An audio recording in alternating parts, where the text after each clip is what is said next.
You're listening to Rabbi Aryeh Wolbe of Torch in Houston, Texas. This is the Parsha Review Podcast. Good morning, everybody. Welcome back to the Parsha Review Podcast. This week's Parsha is Parshas Pinchas. Pinchas is a known hero in the Torah. And if we look at the end of last week's Parsha, Parshas Balak, we see Vayar Pinchas ben Elazar ben Aaron HaKohen. We see that Pinchas stands up when there is a plague that takes over the Jewish people, which was all part of the plan of Bilaam. Bilaam wanted the Jewish people to become non-Jews. Let's integrate them. Let's assimilate them. Let's find a way for them to be like all of us, and then we don't have to worry about cursing them, because he saw the curses weren't working out well for him. Bilaam tried on Balak's request to curse the Jewish people, and every time he tried, it came to be a blessing. So it didn't work out well for him. The plan didn't work as expected. So he says the only way to do it is from within. If we're able to get the young Jewish men to marry the non-Jewish girls, then we'll be able to take them from within, and then we destroy the entire Jewish people. And that was the plan. And, it's interesting that in modern day, there's been the same tactic by the nations of the world towards the Jewish people, with all of the assimilation that we see today going on in our generation, this generation, previous generation, sadly, where the Jewish people have not been as careful as we should have been with maintaining our status within the Jewish people. But either way, Pinchas sees what's going on. He doesn't like it, and he, as we know, he takes a spear. Vayikach romach biyodov. He takes a spear and he puts it straight through Zimri and Kozbi, and the plague ends because people are awakened to this. And this is really Bateotzer HaMagefa Me'al Bnei Yisrael, and this ended the plague from upon the children of Israel. That there was 24,000 people who died in this plague. Okay. Now we begin this week's Parsha, Parshas Pinchas. And it begins with the reward. And it's very interesting that many times when you see the devastating things that transpired, like here with Pinchas, like 24,000 people died of our brothers and sisters, that's at the end of the Parsha.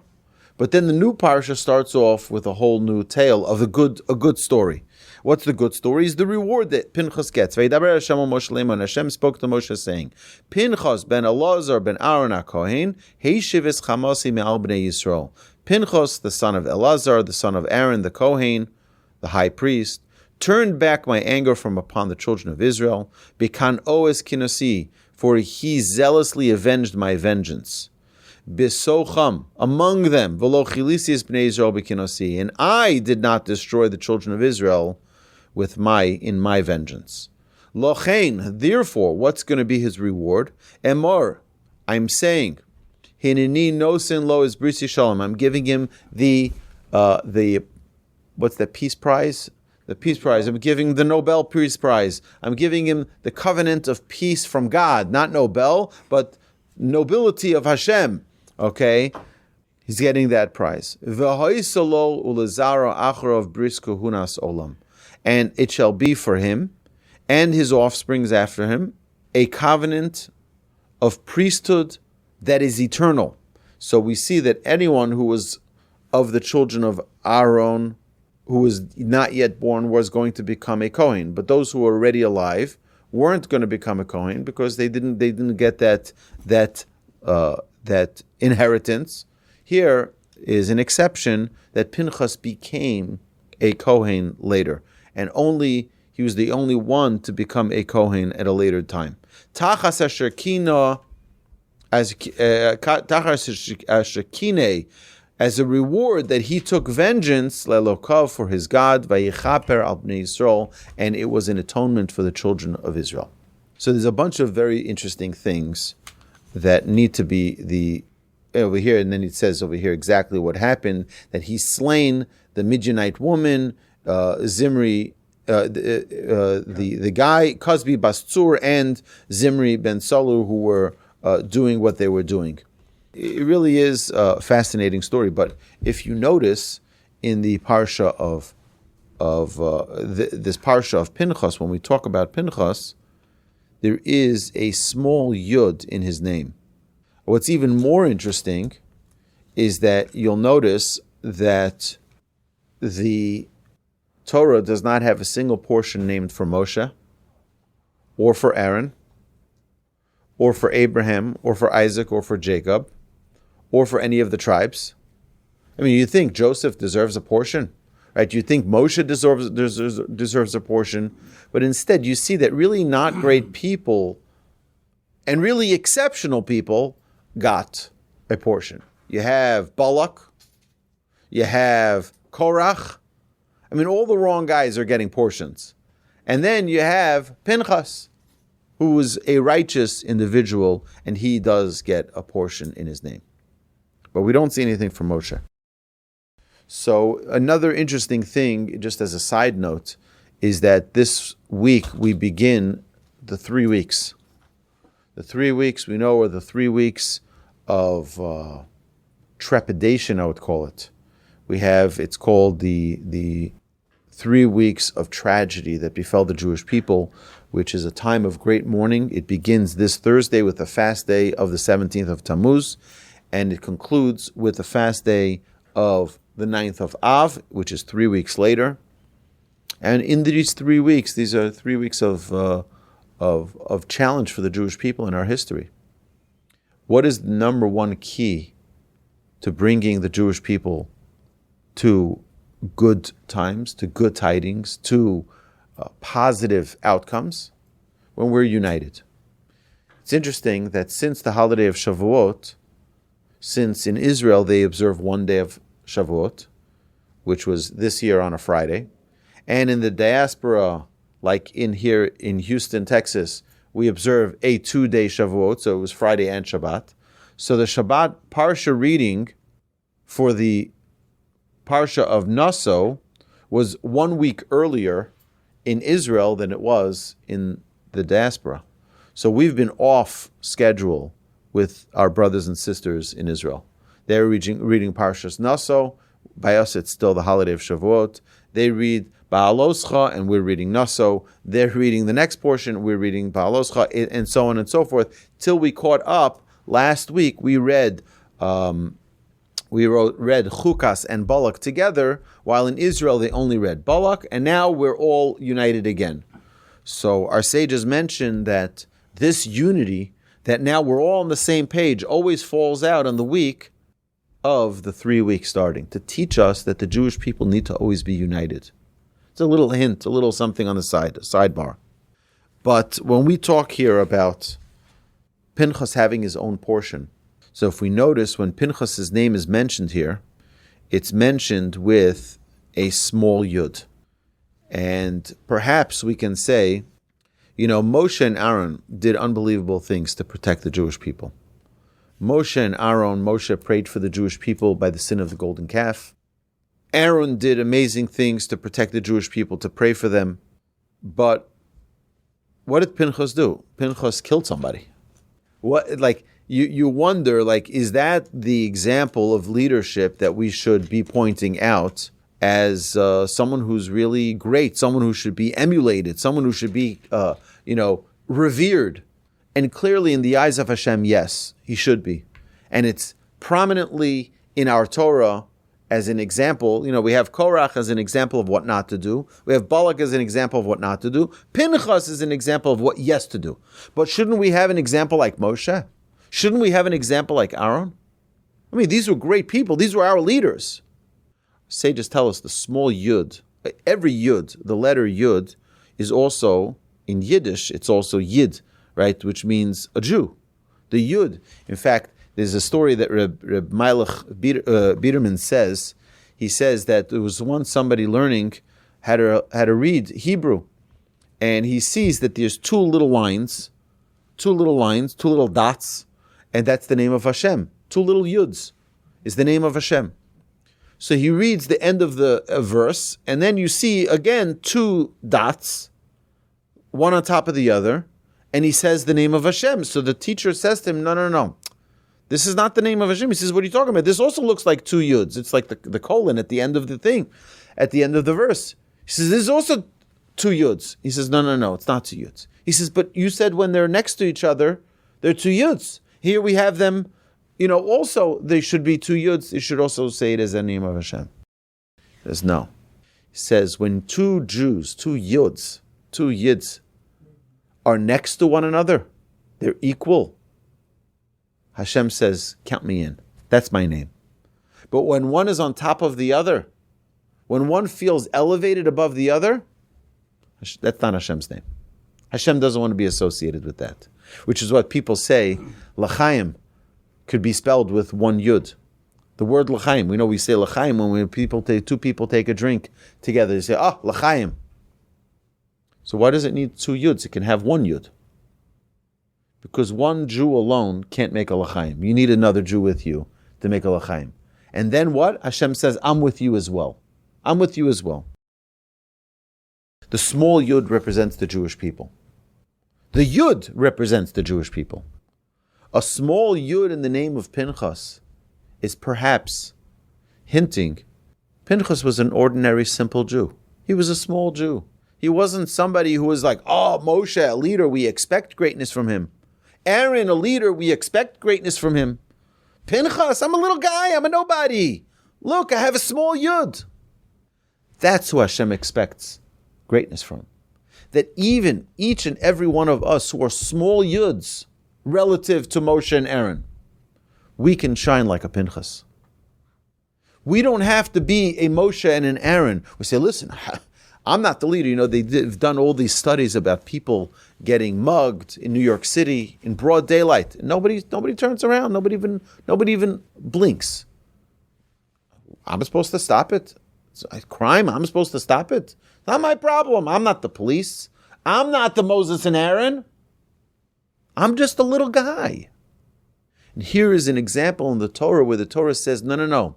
You little guy, you little yid, you little Jew, you can be a great leader. You can be a man of peace. You can be a leader in this regard. Someone who's forever seen as the one who calmed God's vengeance. It's an unbelievable thing, unbelievable status. Yeah, Pinchas was able to do that because Pinchas utilized his tools. He utilized them in a way that God says, here's a guy who's maximizing his ability. So I wanted to talk a little bit more about this. They say that not all heroes wear capes. Not all heroes. We can all be a hero, and that's true. But we mentioned that many times, in order to attain peace, we have to depart from truth.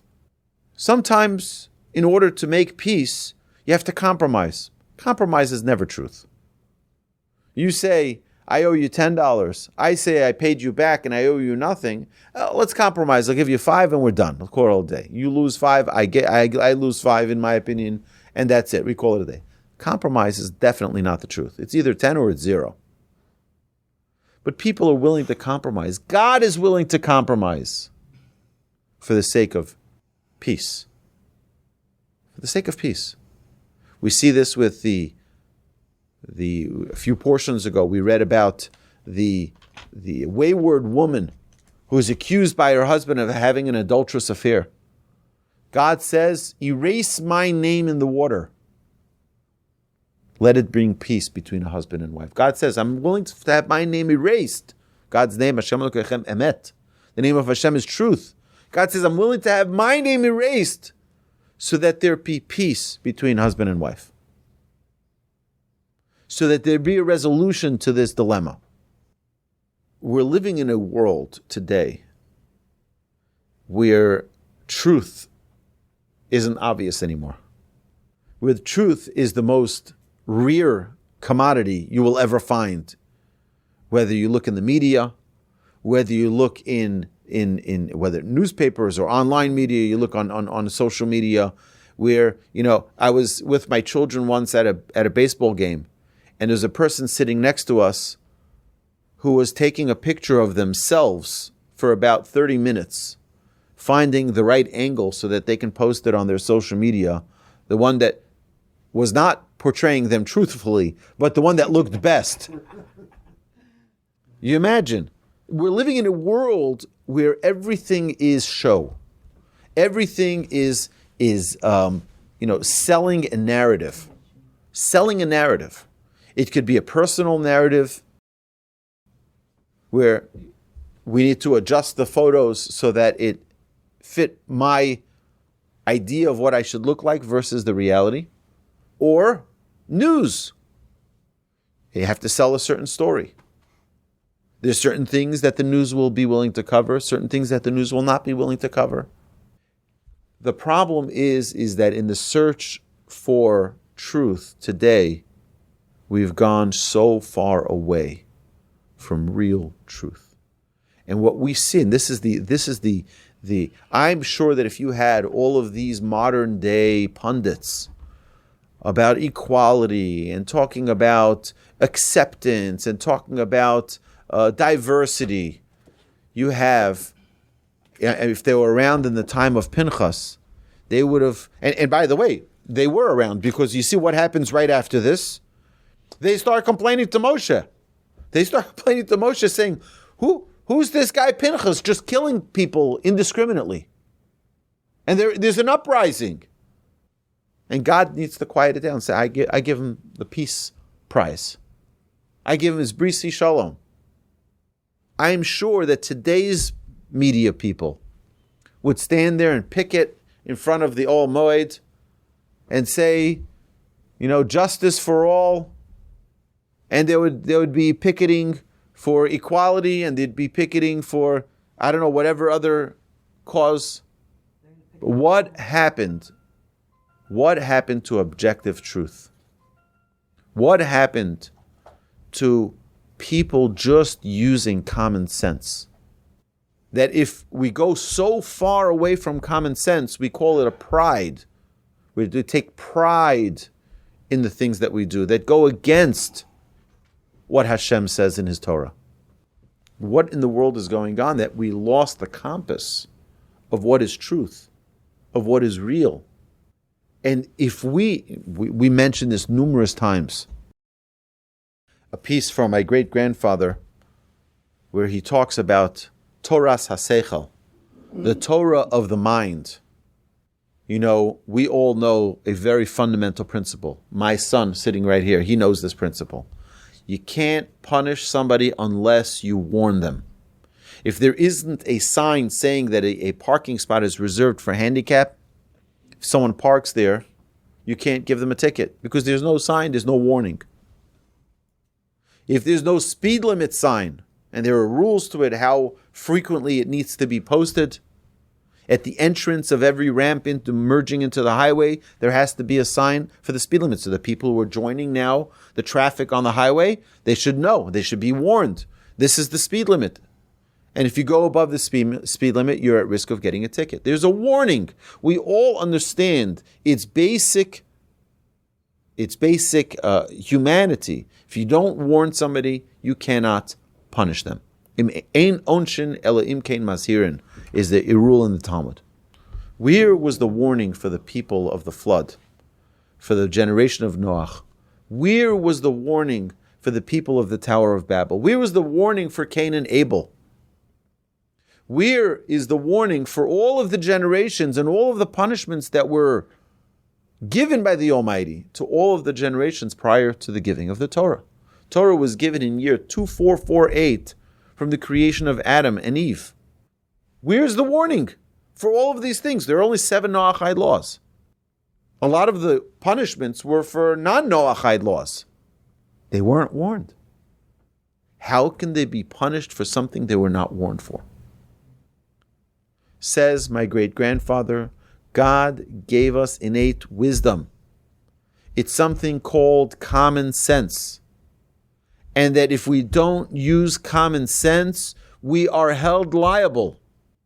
The Torah doesn't teach us any laws that are common sense.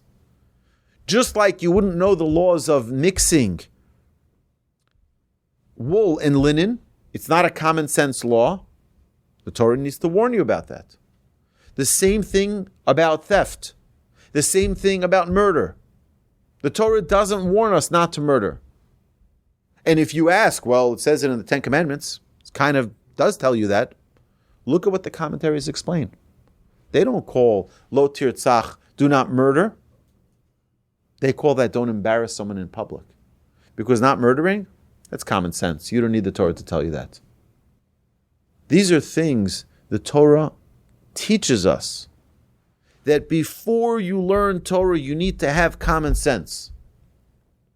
And it's all too uncommon in our generation to find common sense. It's all too uncommon for people to just see right from wrong. What is right and what is wrong? And the challenge that we're facing as a generation, as a society, is calling things a spade a spade. Call a spade a spade. Say it as it is. No, I can't. It's not politically correct. I know that as a rabbi, there have been many situations where my rabbi has guided us. You can't talk about certain topics because it's politically incorrect and people may put you down for it. You cannot discuss certain topics because the generation is so challenged with seeing right and wrong that if you start pointing it out, they'll call you evil. But the Torah said that leave it to God. God can talk about it. It's not your place. Stay out of it. It's too much of a hot button issue. Is that the way our generation is, that we're so weak? We are so weak that we can't handle simple truths, simple common sense. Our sages teach us that to be a leader, you have to be willing to stand up. You have to be willing to say the thing that nobody else is willing to say. You have to be willing to stand up. When you see that mugging, everybody else will walk by. You will not. You will not walk by. You will not let it just go on unabated. You're going to get involved. And you're going to interfere. And you're going to stop the crime that you're seeing. Yeah, you're not the police. But you're a human being. When you see, what did Moshe Rabbeinu do? Moshe Rabbeinu saw the Egyptian hitting the Jew. What does he do? You can't just stand by. You got to do something. Be a leader. Okay, we're not a Moshe, but at least be a Pinchas. Be the simple Jew that does the right thing. Now, within this, we have to know there's a fundamental principle that we learn, and we've mentioned this dozens and dozens of times, is that there's no mitzvah to make noise. There is a mitzvah to be effective. That means if you know that by reprimanding someone they will not listen, don't reprimand them. It's not your place to reprimand them. But if you know that there is a way in which you can influence them, then you're obligated to do that.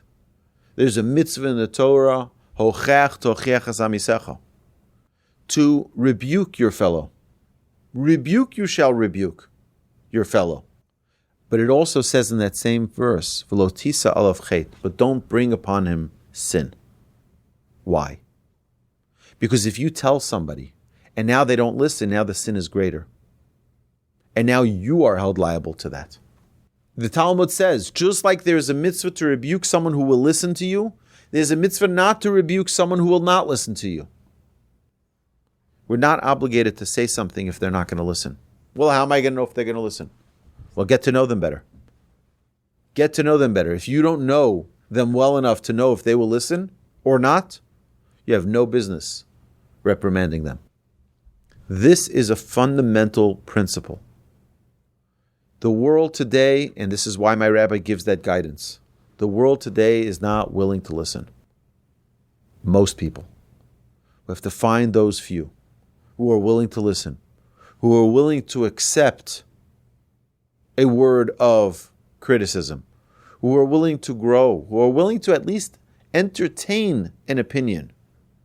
that isn't like this. And we mentioned this so many times. If we want to grow in our trait of patience, you know what we need to do? We need to talk to somebody who has differing opinions and just listen to them. Hear them out. You're not going to turn into a pumpkin if you just listen to them. Listen to them. Listen. It's so important for us to be willing to just take another perspective. The other perspective may be totally wrong at the end. It might be totally wrong. That's fine. It's fine. It could be wrong. But don't not listen. And what we're learning here from Pinchas is if you see something, do something. If you're able to bring about change, if you're able to, like we see here, Pinchas did what he did and he ended the entire plague. I'm sure there were many people saying, like, listen, it's a plague. There's nothing I can do about it. No. He did something about it. Because it wasn't about me. Bikan oes kinosi. He did it for the sake of heaven. He did it for the sake of the truth of what God, Hashem Elokechem Emet, because of the truth of God. This is not my interpretation. This is not me being all self-righteous. This is because this is the will of Hashem. That's why he got this reward. The reward of the peace prize, of the godly peace prize. And goes with that he will become a priest forever, for all the future generations. He will be a priest as part of the Kohanic dynasty. And our sages teach us that who did Pinchas become? He became Elijah the prophet. We see that there was great reward for this. Great reward. Where Elijah continues that same zealousness of doing the right thing even when it was unpopular. If we're always worried about our neighbor, we will never be worried about God. And that's a problem. We don't have to care what our neighbor says. I care about what Hashem says. And therefore, I will do what's right. Aniu beitin avodat Hashem. We and our homes and our families, we're going to serve God. It might be unpopular, so it's unpopular. My neighbors might not like it, and my neighbors don't like it. And it's on a very basic level as well. Torah commands us to put a mezuzah on our door. I was at someone's house once, so he had no mezuzah on his front door. I said to him, what's going on? Should I get you a mezuzah? I'll buy you a mezuzah. I'll bring it over. I'll put it on. We'll do a nice little blessing. He says, no, I'm afraid my neighbors will know I'm Jewish. Seriously? Are we afraid? Is that where we're living? Is that the life we're living, that we're afraid of what other people are going to say? And there's an entire culture where they dox people for, they'll I mean, this is the world we're living in. This is 2026, my dear friends. We can't hide when we see the truth. We need to be a Pinchas. And we can't say, well, I'm not a leader, it's not my place. Pinchas was a small Yid. He was a small Jew, an ordinary Jew. And he rose to the occasion. My blessing to each and every one of us is that we rise to the occasion. We don't need a cape, and we don't need to be anybody's hero. We need to do the right thing. Hashem should bless us all. Have a great Shabbos. You've been listening to Rabbi Aryeh Wolbe on a podcast produced by Torch, the Torah Outreach Resource Center of Houston. Please help sponsor an episode so we can continue to produce more quality Jewish content for our listeners around the globe. Please visit torchweb.org to donate and partner with us on this incredible endeavor.